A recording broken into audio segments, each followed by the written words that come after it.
I want to say that you knew the current governor of Anambra State, Charles Soludo. He was a student at UNN when you were a student, and I wanted to know if you had the chance to see how he's performing in Anambra State, and what you think about him, because in when people voted him in, people were very hopeful that he would transform the state. And then there was this encounter with Peter Obi when Peter Obi was running for president, and that changed the way people now see him. What is your take on him as a person you knew at UNN when you were there as a student union leader?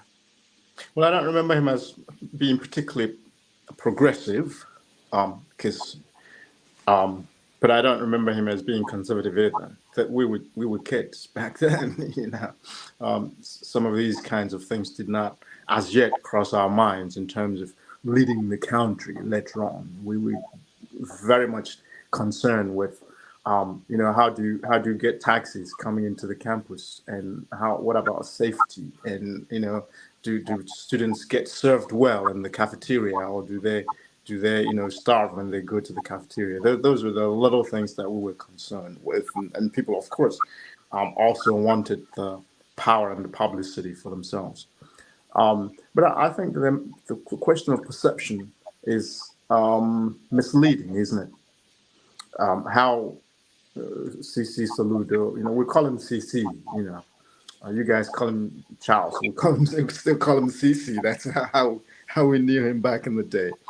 But the question of how he performs as a governor ought to be very different from how people perceive him, because he was critical of Obi. That has nothing at all to do with his performance. Is he performing well as a governor?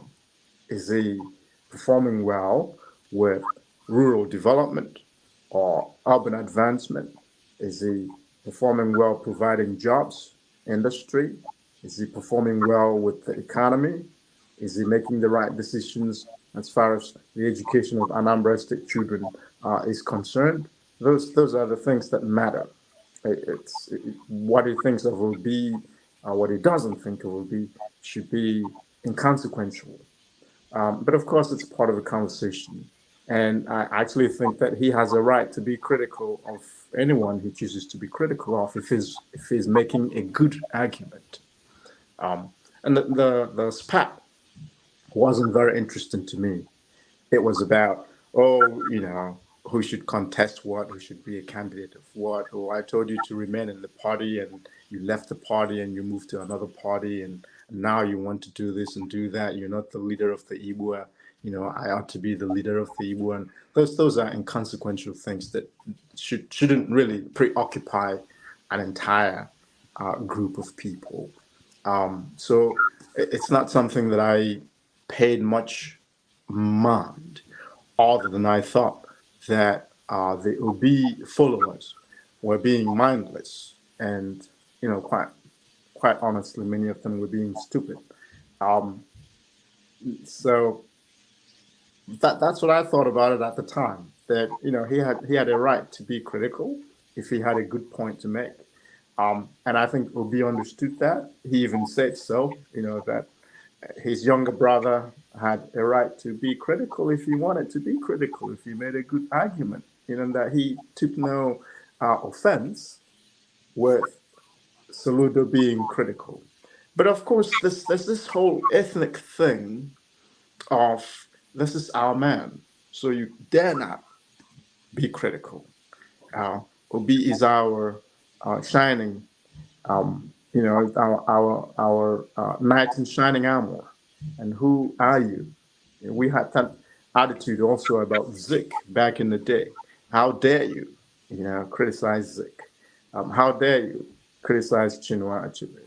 How dare you? The Yoruba have the same attitude. How dare you say something about Awolowo? How dare you say something about Tinubu?